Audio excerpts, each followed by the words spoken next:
Salam. Bismillahirrahmanirrahim. Assalamualaikum warahmatullahi wabarakatuh. Alhamdulillahilladzi anzala ala abdihil kitaba wa lam yaj'al lahu iwaja.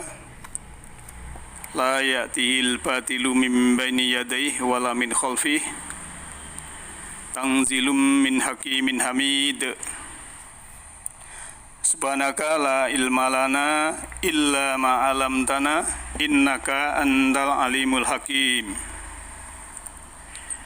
Ikhwaniddin, kajian Majelis Taklim Nurul Huda yang insyaallah dirahmati oleh Allah Subhanahu wa taala. Marilah kita senantiasa bersyukur pada Allah bahwa kita masih diberi keberlimpahan kehidupan, masih bisa bernafas dengan lega, masih bisa minum minuman yang segar, masih bisa makan makanan yang halal dan thayyibah, masih bisa beraktivitas, dan itu karena kita sudah diberikan jasmani yang sempurna, pikiran yang sempurna, jiwa yang sempurna oleh Allah Ta'ala. Kita bersyukur dengan lisan Alhamdulillahi Rabbil Alamin, dengan hati dan dengan perbuatan untuk selalu mengabdi kepada Allah Ta'ala. Sahabat, Bapak Ibu yang saya hormati, kajian kita di Masjid Nurul Huda ini sejak 2001 ya, jadi sudah 20 tahun. Alhamdulillah Allah telah memberikan ilmu yang berkembang, karena Allah membukakan ilmu disesuaikan dengan kecerdasan dan peradaban manusia. Kalau mungkin dulu kita mulai dari belajar makhraj huruf, belajar membaca, kemudian meningkat belajar translasi, kemudian kita sudah menginjak sekarang ekstrapolasi, di mana ayat Al-Quran mengandung petunjuk yang sangat mendalam. Dan pada saat ini kita akan membahas tentang perjalanan jiwa kita, bahwa Allah sudah memberikan kendaraan buat kita ini yang berupa jasmani, dan tugas dari jasmani adalah mengantarkan jiwa sebagaimana awalnya dahulu. Jadi waktu kita ditiupkan roh Allah dalam surah 15 ayat 29 itu, dalam keadaan suci, bersih, kemudian diharapkan kembali kepada Allah menjadi suci dan bersih.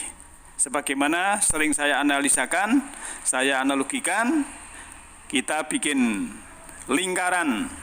Kalau kita bikin lingkaran itu, jari-jari kita konstan, kita pertahankan, kemudian dari titik awal dan terakhir finish di titik akhir, disitulah antara titik awal dan titik akhir tidak kelihatan karena sudah bulat sempurna. Nah, ini berbahagia. Oleh karena itu, kita sedapat mungkin berusaha seperti itu, karena kita yang sudah mengkaji petunjuk-petunjuk Allah, dan disitulah yang menunjukkan kualitas jiwa kita, bukan jasmani kita. Kalau jasmani itu materi, nanti akan kembali kepada materi, sedangkan jiwa akan melanjutkan perjalanan. Dan proses dalam kematian atau mati itu sebetulnya Allah sudah menggambarkan, memberikan petunjuknya. Prosesnya sama dengan kalau kita waktu tidur. Kita waktu tidur, mungkin maaf bagi yang itu ada orang tidur yang ngorok ya, berbunyi ya, itu walaupun suaranya itu dekat telinganya sendiri itu tidak mendengar, dan itulah dalam keadaan seakan-akan waktu tidur itu adalah mati. Maka prosesnya ya itu sama menurut keterangan dari Allah dalam surah Az-Zumar ayat 42. A'udzubillahi minasyaitonirrajim. Allahu yatawaffal anfusa hina mautiha walati lam tamut fi manamiha. Allah memegang jiwa orang ketika matinya dan memegang jiwa orang yang belum matinya. Walati lam tamut fi manamiha. Dan Allah memegang jiwa orang yang belum mati waktu tidurnya. Fayum sikullati qada alaihal mauta wa yursilul ukhra ila ajali musamma. Dia tahanlah jiwa orang yang telah dia tetapkan kematiannya dan dia melepaskan jiwa yang lain sampai waktu yang ditentukan. Inna fi dzalika la ayatil liqaumi yatafakkarun. Yang demikian itu sungguhnya terdapat tanda-tanda kekuasaan Allah bagi kaum yang berfikir. Nah, ikhwatin yang berbahagia, kenapa orang yang memahami kematian ini sangat takut sekali untuk kematian? Padahal sebetulnya proses daripada kematian itu kan menurut ini tadi, ayat ini tadi, itu kan prosesnya sama dengan orang tidur. Kenapa takut? Kan begitu ya. Pertanyaannya kenapa takut ya. Jadi kalau ketika kita melihat orang yang sebetulnya proses untuk kematian ini adalah sama ya, karena ketakutan dia itu menjadikan dirinya ketakutan, itu mesti ada sebabnya ya. Karena memang dia mungkin belum mengetahui ya petunjuk dari Allah. Sahabat dan Bapak Ibu semuanya, ilmu Allah itu seperti air. Nah, namanya air itu kan hanya mengalir ke tempat yang rendah, karena air tidak pernah tinggal di tempat yang tinggi. Demikian ilmunya Allah hanya akan hinggap pada diri-diri orang yang merendahkan hati, pada diri-diri orang yang tawadhu. Bagi orang yang sombong ya, bagi orang-orang yang sombong dan merasa penuh, merasa pintar, mungkin juga merasa punya titel, punya derajat pangkat yang tinggi, dan merasa sudah penuh ilmunya, merasa tinggi, dia tidak akan pernah mendapatkan giliran untuk mendapatkan ilmunya Allah. Maka mari kita rendahkan diri kita di hadapan Allah Ta'ala. Kita fakirkan diri kita di hadapan Allah Ta'ala. Sahabat dan Bapak Ibu semua, dalam kita mempelajari Al-Quran memang kita harus tawadhu ya, di hadapan Allah Ta'ala kita merendah, sehingga Allah memberikan ilmunya itu ya, sebagaimana janjinya, alamal insana ma lam ya'lam. Allah akan memberikan pengetahuan kepada orang yang dia tidak mengetahui. Maka sering saya sampaikan, kalau kita mau meyakini dan mengamalkan apa yang kita sudah tahu, Allah akan memberikan ilmu di mana yang kita belum tahu. Orang yang selalu merindukan tanah suci ya, ini sebagai gambaran nanti sebelum kita melanjutkan tentang kematian. Orang yang selalu merindukan tanah suci ya, Itu kan tanah suci kan sebutan dari apa ya, ada hakikat, ada syariat ya. Secara materi itu tanah suci kan di Mekah Mukarramah dan Madinah Al Munawwaroh. Tapi secara hakiki ya, tanah suci itu yang pernah kita rasakan di kampung asal, di alam asal. Disitulah damai, tentram, bahagia. Ya, waktu kita masih di rahim ibu, ya, semua kita, ibunya itu orang kaya, orang miskin, ibunya cantik, ibunya tidak cantik, ya, ibunya kulit putih, ibunya kulit hitam. Waktu kita berada di kandungan, itu semua kita yang kita rasakan sama. Waktu kita menjadikan itu damai, tentram, ya, bahagia. Maka sebetulnya kita ini, jiwa kita ya, bukan jasmaninya, ini selalu merindukan kampung asal, merindukan alam asal yang damai, tentram, dan bahagia, yang selama ini hilang. Maka manusia yang menjadi rindu, ya, itulah yang sebetulnya faham akan perjalanan jiwanya. Tapi tidak semua orang bisa merasakan ke alam asal yang hakiki itu. Sebab kalau ke tanah suci secara syariat ya, di Mekah sana, itu kan belum damai, belum tentram, karena mungkin di sana itu takut kehilangan uang, takut kecopetan, takut kehilangan bawaan. Nah, maka tanah suci yang sesungguhnya adalah alam asal kita. Faida sawaituhu wa nafahtu min ruhi. Ketika kita sudah sempurna, kemudian Allah meniupkan ruhnya. Dan tubuh kita ini gambaran dari tanah suci yang sudah ada ruhnya Allah. Kalau tubuh jiwa kita ini sudah suci, maka di mana saja seluruh bumi ini akan menjadi tanah suci. Bisa tentram, bisa damai, bisa bahagia, di mana saja kita ini tinggal. Dan kuncinya untuk mendapatkan tanah suci pada diri sendiri adalah kesabaran dan keikhlasan.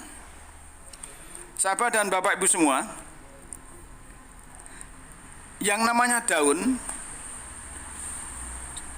yang tidak mau jatuh ke tanah ya, daun yang tidak mau jatuh ke tanah dan menjadi proses kompos, itu kan dia mempertahankan di daun kan akan menderita.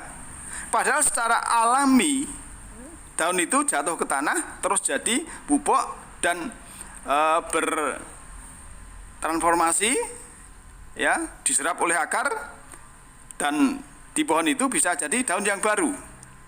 Nah, tetapi daun yang memaksa dirinya pada posisinya itu kan akan menderita. Kenapa dia ingin tetap di situ? Ya, karena dia tidak siap menerima peran lain.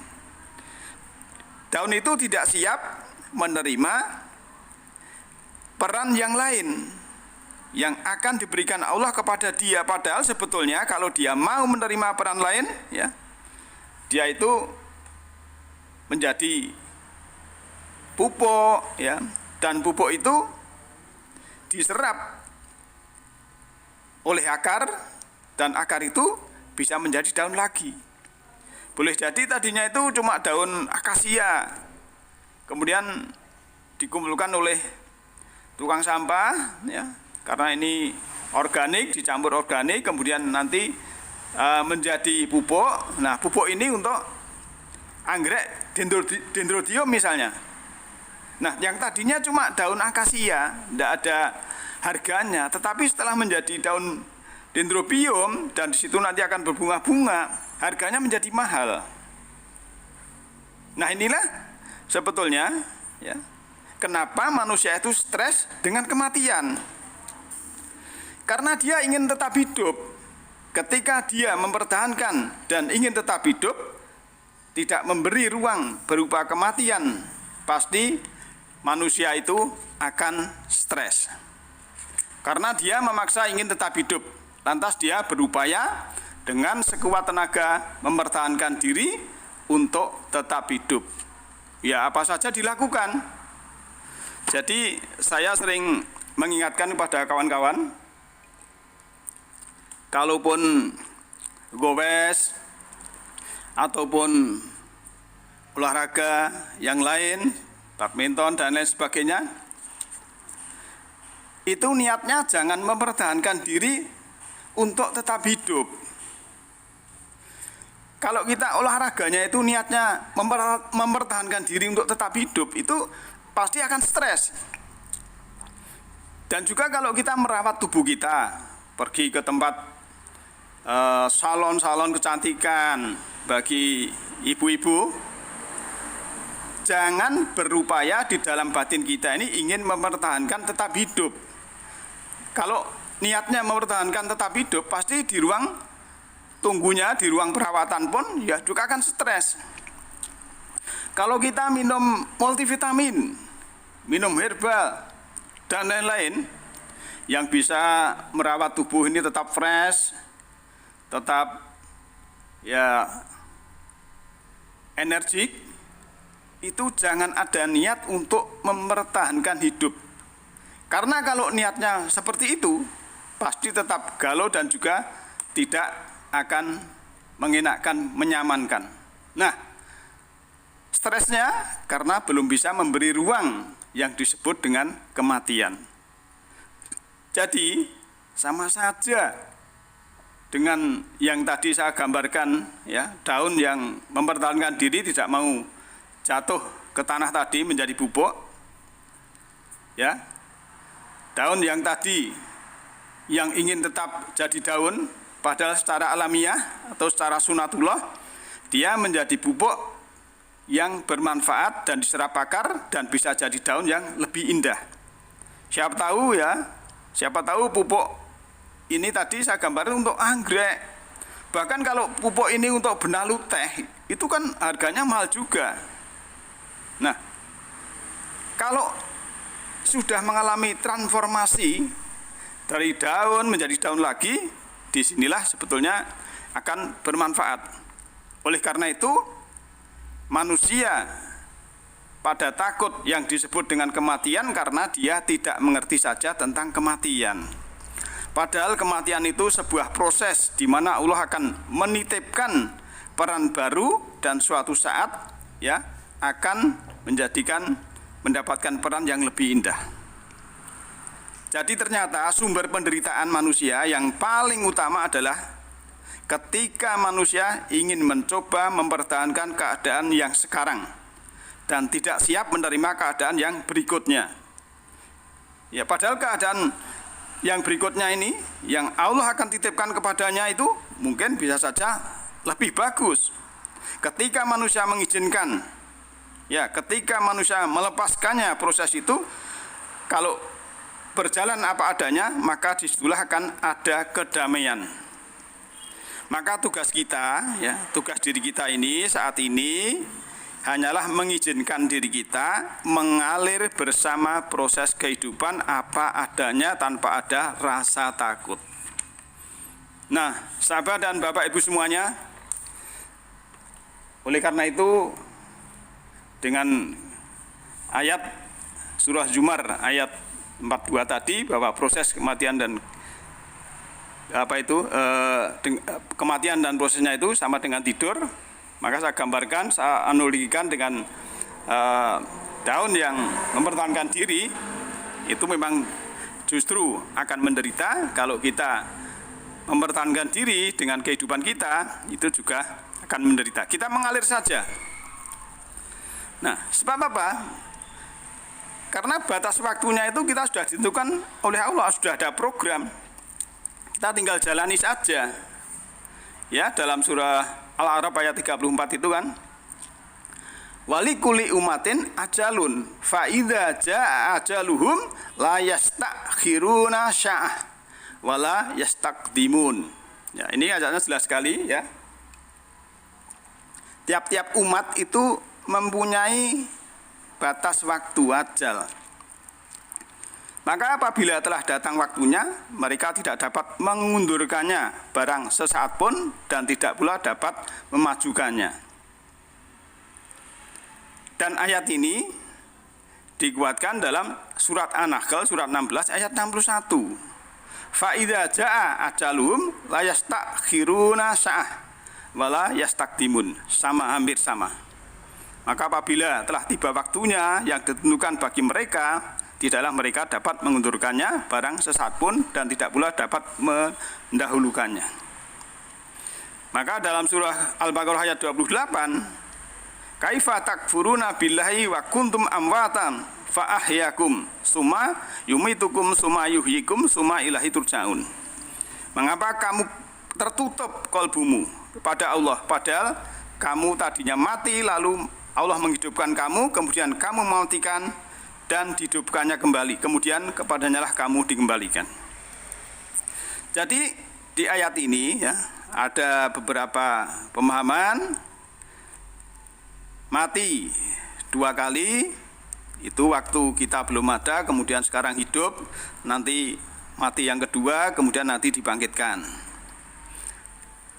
Dan ini sesuai dengan surah 40 ayat 11. Tapi ada pemahaman juga yang istilahnya 2 kali ini dalam arti mati hidup, mati hidup, mati hidup berulang-ulang sampai nanti bisa ilaihi turja'un. Jadi kalau jiwa manusia ini waktu meninggalkan raga itu masih punya hutang karma, masih punya hutang jiwa. Itu prosesnya masih nanti mengulangi lagi sebelum ilaihi turja'un, sebelum melebur kepada Allah ya. Mungkin ya saya gambarkan kalau siklus ini ada sebagian yang ahli itu siklus kehidupan, dan ini dihubungkan dengan perbuatan kita. Dalam Al-Qur'annya istilahnya laha makasabat wa alaiha maktasabat. Baginya apa yang dia perbuat ya, dan apa-apa yang dia kerjakan. Al-Baqarah ayat akhir.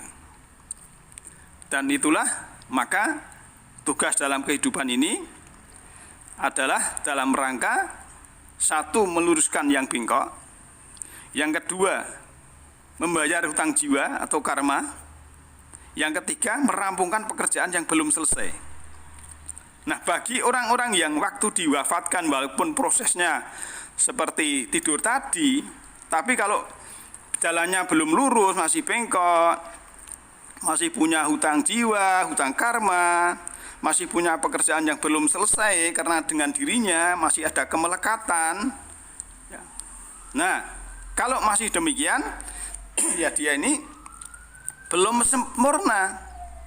Belum sempurna dalam arti dia masih harus dihidupkan lagi jiwa, materinya, fisiknya ini kembali ke tanah, nanti jiwanya ini ya nanti akan kembali lagi untuk mendapatkan kendaraan yang baru untuk sempurnakan lagi. Maka sebetulnya kalau kita melihat siklus kehidupan, kenapa ya ada orang yang waktu di dunia ini sangat sengsara sekali, tapi ada yang sudah istilahnya enak sekali jadi anak sebagai pewaris tahta kerajaan. Yang satunya jadi jadi anaknya pemulung yang rumah saja tidak punya. Nah, di sini nih mungkin saja kehidupan yang lampau yang menderita ini harus menebus, harus meluruskan yang bengkok, harus membayar hutang jiwa, harus merampungkan pekerjaan-pekerjaan yang belum selesai. Nah, oleh karena itu, ya dua pemahaman ini saya terserah kepada Bapak Ibu dan sahabat semua, karena kita kajian sejak 2001 sudah 20 tahun ya. Dan tugas saya ini ya menurut Ittiba Rasul itu hanya 23 tahun. Jadi 3 tahun lagi kalau masih di umur panjang ya saya masih menyampaikan berapapun yang mau beriman, mau percaya kepada ayat Allah, itu tidak jadi masalah bagi saya. Namun intinya saya sudah menyampaikan dengan ilmu yang Allah turunkan kepada kita. Nah, maka kalau kita melihat ya, kembali kepada proses manusia yang sempurna ya, dalam surah 56 surat Waqiah ya. Itu kalau kita membaca dari ayat 83 ya, di situ disebutkan, maka kalau begitu mengapa tidak kamu cegah ketika nyawa telah sampai ke kerongkongan ya. Kalau nyawa sampai kerongkongan tidak mungkin dicegah. Dan kamu ketika itu melihat bagi yang tidak punya hutang jiwa, bagi yang sudah lurus jalannya, bagi orang yang sudah merampungkan pekerjaannya, dia ini melihat dengan mata kalbunya. Dan kami lebih dekat kepadanya daripada kamu, tetapi kamu tidak melihat. Ini bagi orang yang tertutup, yang masih punya hutang jiwa, yang masih belum lurus, yang masih pekerjaannya belum selesai ya. Maka mengapa jika kamu memang tidak dikuasai Allah, kamu tidak mengembalikannya? Jika kamu orang-orang yang benar, jika dia orang yang mati itu termasuk orang yang didekatkan kepada Allah, maka dia memperoleh ketenteraman dan rezeki yang penuh kenikmatan. Jadi orang yang sudah sempurna itu dalam surah 56 ayat 89 ini ya. Farauhun waroihanun wajanatun naim, memperoleh ketenteraman, memperoleh kedamaian yang penuh kenikmatan. Nah, Ikhwatin yang berbahagia, maka tugas kita yaitu tadi dalam kehidupan ini meluruskan yang bengkok, membayar jiwa, hutang jiwa, kemudian merampungkan yang kita belum selesai, sehingga tugas kita ini akan terlaksana dengan baik. Maka dalam perjalanan manusia ya, itu dalam proses kematian ini kan ada beberapa hal ya, yang sudah dulu pernah saya sampaikan juga di dalam surat Al-An'am ayat 158 ya. Di situ disebutkan hal yang duruna ila angya tiyahumul malaikatu au ya'ti rabbuka au ya'tiya ba'du ayati rabbik. Yang mereka nanti-nantikan tidak lain hanyalah kedatangan malaikat. Jadi proses kematian itu yang satu kedatangan malaikat. Ya, yang kedua au ya'ti rabbik, rabbuka atau kedatangan Robmu, Rob engkau. Jadi yang pertama itu kedatangan malaikat ini kan bisa jadi dia mati dalam perjalanan ya.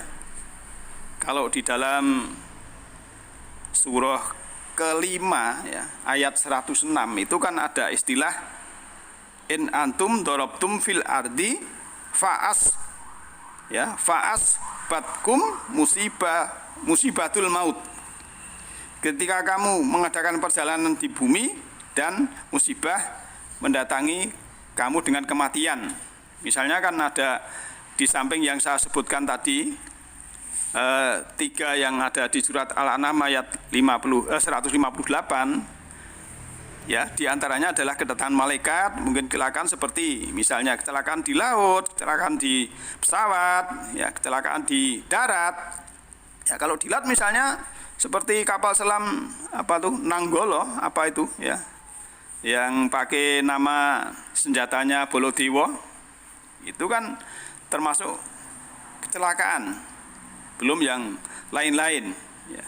Nah oleh karena itu yang kedua adalah aoyaktia rob buka, kedatangan rob. Rob itu kan secara konsep itu adalah hukum sebab akibat. Jadi secara konsep kedatangan sebab akibat ya, kedatangan mungkin ya sudah ada tanda-tanda ya, kakinya mungkin sudah lemah kemudian fisiknya sudah lelah, mudah sakit. Nah, ini sudah tanda-tanda. Au ya'tiya ba'du ayati rabbik, atau ada tanda-tanda ayat Rob. Ya mungkin sudah sakit infeksi ataupun stroke dan lain sebagainya, juga tanda-tanda semua. Jadi perjalanannya memang ada beberapa hal, diantaranya menurut surat Al-An'am ayat 158, ya, kematian itu ada yang didatangi malaikat, ada yang didatangi Rob, kemudian ada yang didatangi dengan tanda-tanda dari Rob. Dan bagi yang normal, wajar, memang prosesnya kematian adalah seperti tidur. Ya, ini bisa dipahami karena saya sampaikan. Karena memang kalau sudah sakaratul maut, ya, itu ya tidak bisa akan kembali lagi, karena kalau istilahnya nyawa sudah di kerongkongan itu ibaratnya, walaupun itu maksudnya itu kan sudah tidak bisa sehat lagi kan gitu. Maka tugas kita itu jangan mati sebelum kita ini pasrah kepada Allah. Pasrah total kepada Allah. Ya, seperti dalam surah Al-Baqarah ayat 132 itu kan, wa wassa biha Ibrahimu banihi wa Yaqubu ya baniya innallaha astafa lakumuddin fala tamutunna illa wa antum muslimun. Ibrahim telah mewasiatkan ucapan itu kepada anak-anaknya, demikian juga Yakub.